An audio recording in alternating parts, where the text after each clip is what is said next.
Yes, we're here today with my good friend Stephen Thornton. Now, Steve, uh, Yes, uh, now is it better to pronounce your name Stephen or Stephen? Stephen. Okay, Stephen is cool. All That's a right. common question. Yeah, I know.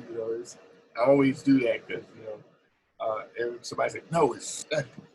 You know what I'm saying? Yes, yeah. Stephen Curry got us all messed up Yeah, now. really, man. But how's it going, man?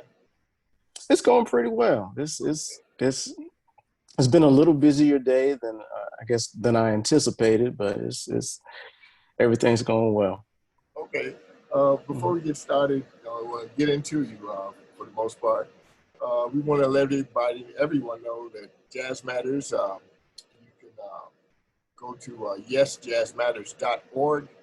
That is the website. You can check out the Jazz Matters store as well as the donation page. You can check out anything you need to know about upcoming events. You can also, of course, check out anything about me as far as that goes, who is basically the CEO for Jazz Matters. And you can find out all the information you need to find out. But definitely, I want you to like us, share us, subscribe, and take take a minute, to really look over the donation page simply because we are a nonprofit, 501c3, and we want to try to keep as many people as we can, involved in what we're doing. All right, Mhm. but now we're going to get into Stephen Thornton here, and I met Steve a few years back when he was down at the Yes, Mitchell's Academy over there in Perry, Georgia, and yes. and I wanted to find out, Steve. Basically, for all the people who don't know you at this point, now everybody knows you around the world. So, so just let them know where you're from, and pretty much how did you get hooked up with us, Mitchell's Academy over there? Okay. I was born and raised in Macon, Georgia. Um, So, particularly for people from Macon, they might ask what side of Macon. So I'm from the southwest side, the Bloomfield side of Macon, Georgia. How I got to know the Mitchells was through their daughter. We both attended the same college together, and obviously for those who don't know, it might not be so obvious, but we're married. We have two wonderful daughters together now, but back in 2005, um, I was um, teaching a piano course for the university. They every year back then they would have a summer camp for the fine arts. And so they appointed me to teach a piano course, and Gia Mitchell, was assigned to be my assistant. And so we started talking, started courting, and I got introduced to her family, all of her musical family, and the school that they have, and they I guess were enamored with me or impressed with me enough to offer me a job, which as a struggling college kid, that hey, you don't have to say that twice. So I jumped on that, and I was right in my lane of teaching music. So I enjoyed my time there, and being able to pour out in the young people, and just share my craft and what I've learned through the years.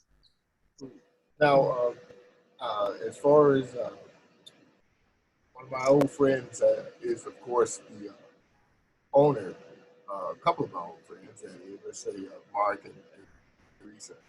Mm-hmm. We go back a long ways, and I was just amazed that she would make the move to go and do that type of business, which is a great business, and it's well suited for her, as a matter of fact. Oh, oh And yes. And so I kind of tease her a little bit sometimes about, trying to get the old group back together, go do one last stand, somewhere. but Wow. but we know that, as time marches on, we get more and more involved in what we're doing. But Oh yeah. getting back to you, I do know that you have been. Now, were your roots in gospel before you started doing the other instructional stuff that you do at Mitchell? No. That's a good question. I actually got my start musically in singing. When I was in third grade, um, I got involved. I'm not exactly sure why, but for whatever reason, I got involved in singing at my elementary school. And I enjoyed it, loved it, and I continued to do it pretty much throughout college. But it wasn't until, let's see here, really high school that I saw how influential um, piano was with vocal music.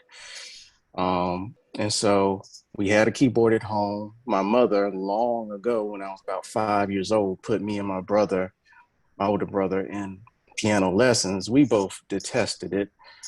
We were just too young and stubborn to see the importance and the value in it. But we still had the keyboard. We still had the lesson books from those piano lessons. And so when I was about a teenager, um, I started taking those lesson books and sitting down and going through each one. This was the John series Mitchell's. And so, yeah, that was my musical beginning. I guess more so of a classical background, or a sight reading background that I had, and it served me well when I was in the choir in high school, and it served me well yet. And so I'm a strong advocate for musicians, particularly being able to read and be well rounded in their craft. Right.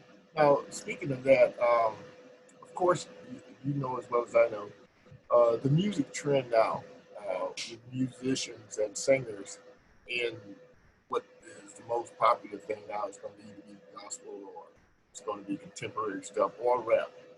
What Mm-hmm. do you think about uh, those musicians? Now, 90% of them probably don't have a background in actual reading music or even being educated in it.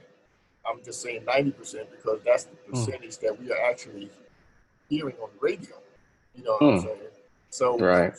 but for a person like yourself who has the background and who has the skills, uh, what do you think about the musicians that come up with the sampled music and the music? I call it the one button push plays all.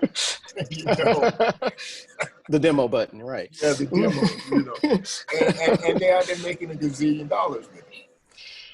You know, I can't knock it. It's not something that I've gotten into.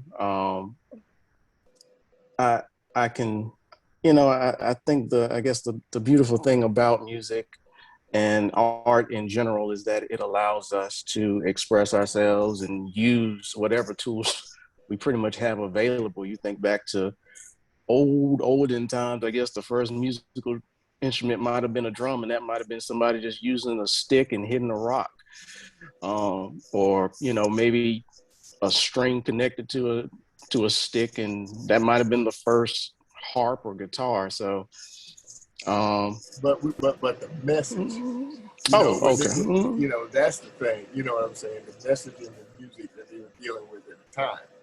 Now the message right now is it's in another place. I call it a dark place, and I think that of course it will transition out of that at some point in time. But Mm-hmm. I was curious to know because a lot of the younger players are they say that they're producers and this that and the other, and then when I say, oh Right. great, I say, well, Then I use a musical term, and they look at me like I spit on them or something. and Right. and so I'm like, well, I mean, you see, that's what you are, you know. Right. Right. I mean, for those, or I guess that trend, those people are going to be weeded out, or those people I think are going to, if they don't grow, if they don't progress, because once they like the example that you just gave, once they talk to people who have studied and have gone into the deeper, I guess, levels, if you will, of music and understanding musical terms and different things like that, and I guess the real art in it. I think those people. I think time is going to isn't exactly going to be the kindest to them, because there's only so many avenues for that. I'd hate to say it, but I feel like those types of things come and go fairly quickly. Like it's a fad for maybe 15 minutes of fame, and then after that 15 minutes of fame, once the fruit or the lack thereof is shown in your skill set and in your knowledge, people are going to start, that's people are going to start taking notice of that and make note of that. And as a result, I think some opportunities aren't going to be as available to those individuals, to those who, like I said, have studied and do understand music at its fundamental, at its core. Now, I always say our biggest mistake, our biggest mistake in teaching young people music is when somebody had this bright idea to take music out of schools, even on an elementary level. I don't know who that person was, but I need to find them because I got something for them. Oh But yeah. the thing about it is, I know that the way in order to get the music itself to survive, not necessarily the trends that mutate from certain types of music, but the actual art itself is to put it back in schools even on a grammar level, because I know that's the way I was exposed to it even before I got to school. But the thing about it was, even in public school, at a grammar level, you were exposed to the music, and the thing is, that is something that I really kind of connected society today with, as far as the way people, especially musicians and younger musicians, what they think about the world around them. They don't seem to have a rooted uh, concept of life in a lot of ways, because they miss the music. Music is a very strong tool, and Absolutely. it's also a way out of being even in poverty. You can be an impoverished kid, and if you're exposed to something like music at some point, and there are so many musicians that are like that. I mean, you can go all the way from Carlos Santana to whoever you want to go to. They were all born into poverty, Yes. but their exposure to the music was so young. You know what I'm saying? That it got them out of poverty. Whereas in the educational system, it was a way to get those kids out of that rut that they were in an impoverished community. Right. Now, we at Jazz Matters, just as well as Mitchell's Academy, the way I see Mitchell's Academy working with the young people is actually exposing them to exactly what I kind of came up in. That means Exactly. a developmental process of not only thinking musically, but just logically about life. So, Absolutely. what do you think about the like, as far as like uh, like jazz, for instance? That's a good uh, way to look at certain types of certain upward mobility hmm stuff. Oh yeah. and growth, in Hmm. society. Now, when it comes to rap and hip hop, it has Hmm. its place, true that, and it's not new. Yeah. It's, Right. it's just that we are getting saturated with it, and we don't Yeah. have a chance to really like, unless you really take the dive and go Hmm. try to really explore these other things. And I Hmm. kind of like what they're doing, and you guys were doing down there, Mitchell's, in Hmm. doing that, going back and getting some things that your generation actually just missed. And you putting Hmm. it into context here, and you can see it. I know you can see it uh, making a comeback, so to say, or Yes. you see it in other artists that are trying to do these things now. What they're doing is they're kind of rehashing it, and putting their little spin on it, which is cool because now you Hmm. get a chance to educate. Oh yeah. Yeah. So, and Absolutely. by you being a vocalist and everything, I'm expecting to hear this vocal project that you got coming out. You know what I'm saying? I No, never don't said I say was a no now. soloist. I Now, never now said. see, we already got you. We already got you on there saying what, like, hey, you doing the vocal, you're singing since you were like, what, two? you know? No. and See. so you'd rather just teach vocals versus put your own project out there, I don't think I have a soloist voice. okay. I can definitely hold my part, and do background all day, and I have solo before. If my mother would listen to this, she would, she's my biggest supporter, my biggest fan, and she'd be like, "Yeah, you can sing that, Steve. You can sing better than everybody and anybody." But I understand my strengths. I understand my limitations too. And so even vocally, I know that's there's a place for me, and I feel like, yeah, probably. And similarly, even in my piano playing, I think probably my strongest asset might be the knowledge that I've acquired over the years, and being able to impart that to other musicians, like I said, and educate them and have them understand and see the value in it, like, and learn from it just like I did. Um, But I you don't think. have to be, you don't have to be the strongest singer in order to Hmm. be a successful musician. I mean, because Yes. 90% of the cats, like let's say like John Legend, Hmm. in my opinion, uh, that's one of those examples. You know, I, you know, I get where you're coming from, yeah. and But see, but he has the knowledge to put those kind of songs together yeah, that people kind of gravitate to.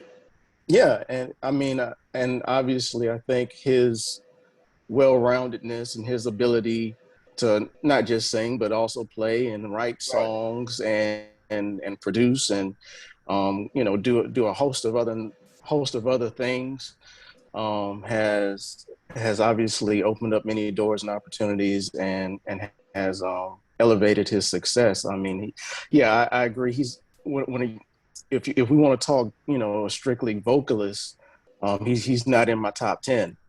Um, Or 20. but But go ahead. right, right, right.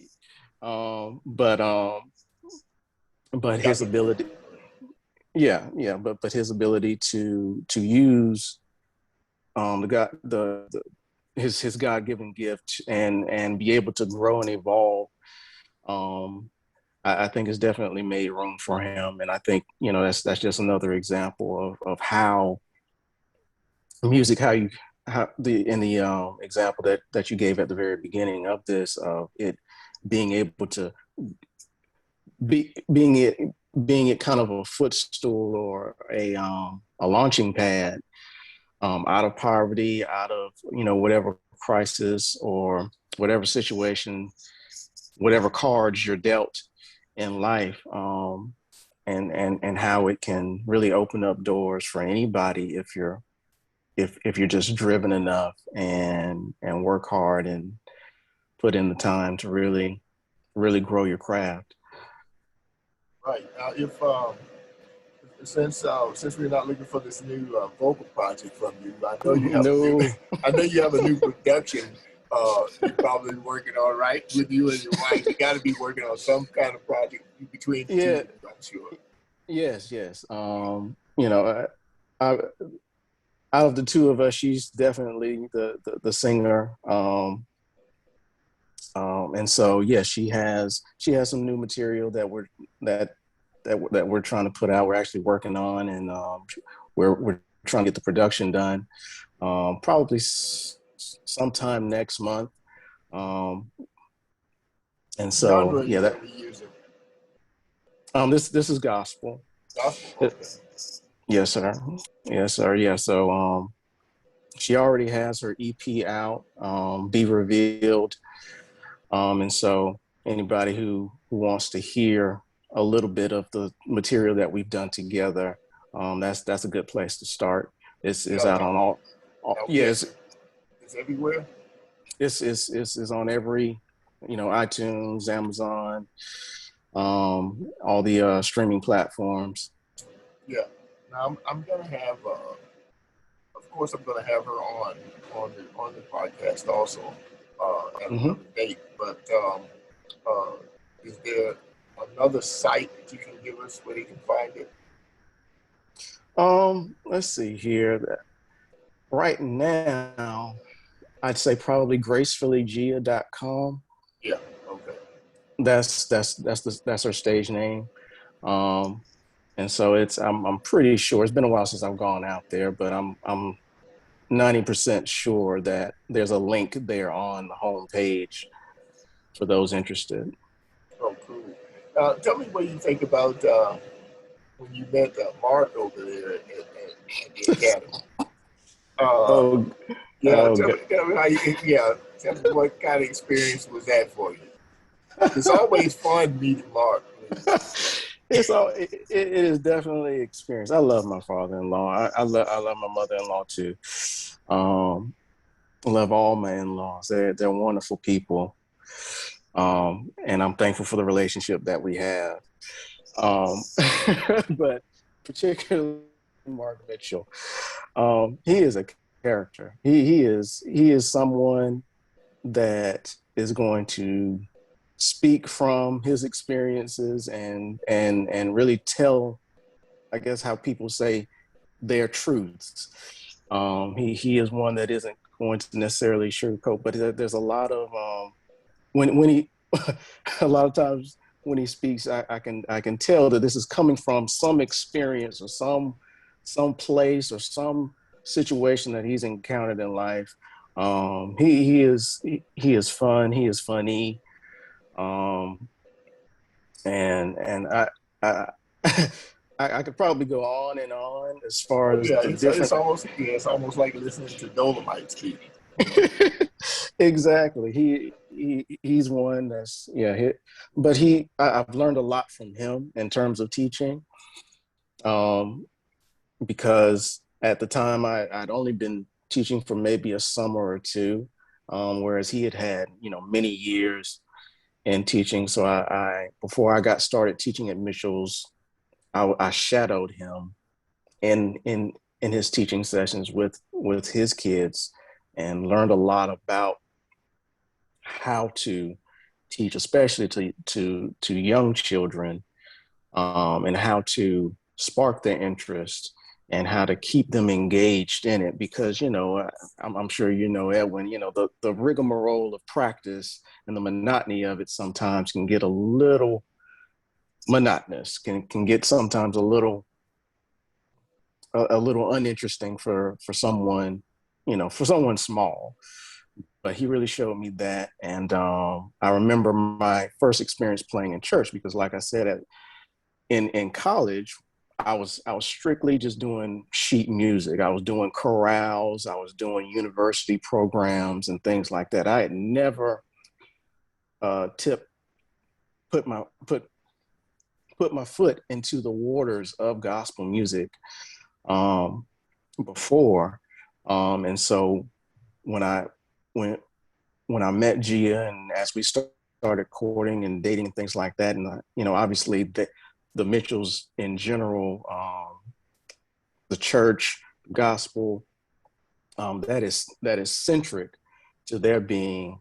And so I, you know, being basically in the fold at that point, and still thankfully, I was able to learn a lot, learn and learn a lot from him in the church setting as well.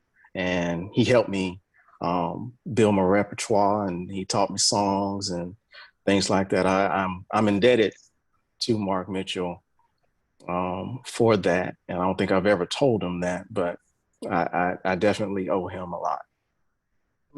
Now, moving forward with your plans, other than the project, how do you see yourself in about the next 5 years in music? Next 5 years, let's see here. Well, my children will be older, thank God. I guess we all will be. But let's see here. Right now, they are 5 and 3. So yeah, they'll be old enough, a little more sustainable, a little more self-sufficient, and that'll thankfully free up a lot of my time, and a lot of me and Gia's time to do other things. So I'd say the next 5 years, I guess one of my ambitions is to teach again, um, teach privately, and so I would love to do that, even if it's just on a part-time level, and really be able to pour again into students. Um, let's see here. I kind of alluded to it, I think, in an earlier question, but um, I'd like to get. I'm starting to learn a little bit, even in Gia's project, a lot more about the production side of music, how to engineer a project, and so that's definitely an avenue that I'm pursuing now. And so I'm not saying I'm going to necessarily be a producer per se, but I feel like I'll be at least stronger enough in that vein to where when it comes down to projects, perhaps I can venture out and help other people besides just my wife, um, and and and you know put out put out music more as well in the next 5 years. Have you uh, thought about doing anything for film or stage uh, performances? You Um, I had a taste of it earlier, at least the stage I have. It was a humbling experience, because it was live, and I'd never really done that before. Basically, providing music for a stage production, and it was it was a small production, but still, it was just me and a drummer, and they pretty much gave me free reign and autonomy on how I was going to create these environments, while they were being acted out on stage. So it was fun. It was a lot of work, as well. I've given some thought to composition, honestly. I have a friend of mine, a little bit closer to Atlanta than I am, who's in in film scoring, particularly, and so we chat all the time. I don't know if that's something that I want to do. I'm always an admirer of that, um, but like I said, I guess at the top of this, I really enjoy the teaching, and I feel like that's a big calling on my life. Hey, Stephen, we're about to wrap this thing up now, but Okay. if anyone really needs to get a hold of you just to talk or follow you or anything, can you give us those platforms? Okay. Wow. I am very much so under the radar. But for anybody who does want to contact me, I'm on social media, at least Facebook for the most part. Again, my name is Stephen Thornton. Um, Anybody who wants to follow me there. I'm not so much on the others like Instagram or Twitter so much. Facebook is probably the best place to probably catch me, from time to time. And I don't have a website just yet, but anything pretty much that Gia is attached to, she's more of the front runner in our household as far as putting her name out. Just about anything that she's attached to, obviously, I'm gonna be right there beside her. Okay, cool. All right. And man, it was good talking to you and everything. I'm Oh, glad I you enjoyed it. got up to do this. But I Oh usually yeah. don't get up until about this time of day. But but anyway, it was Yeah, we good had some talking to you. late we had some late texts, so I understand. Got you. And Mhm. what I wanted to do was let everyone know that, of course, you can get me at yesjazzmatters.org, and make sure, like I said, make sure you subscribe to this podcast and like it also. Um, Mhm. Stephen, it was great, man, and I'm looking forward to the new projects that you're going to come out with, and definitely let me know, when that's going to happen. What? Normally there is another co-host here, Vaughn Okay. Coulter from Jazz Beats Radio, Okay. and I know that he would, but he plays all kinds of music, really, Wow. and so all the stuff that you're going to be doing, just make sure you stay in touch with that with me, and All right. I'll give it to some people that I know of, and they'll try to keep Wonderful. you out there as much as we could. Oh, Okay, well, I all right. appreciate that, Edwin, and thank you again for this opportunity. This is the first interview that I've ever had, so Okay, uh, make sure then make sure so you thank tell you. everybody. Yeah, okay, everybody just make sure you tell everybody. I All will. right, then. I will. All right, thanks, man. Peace Thank out. you. Thanks.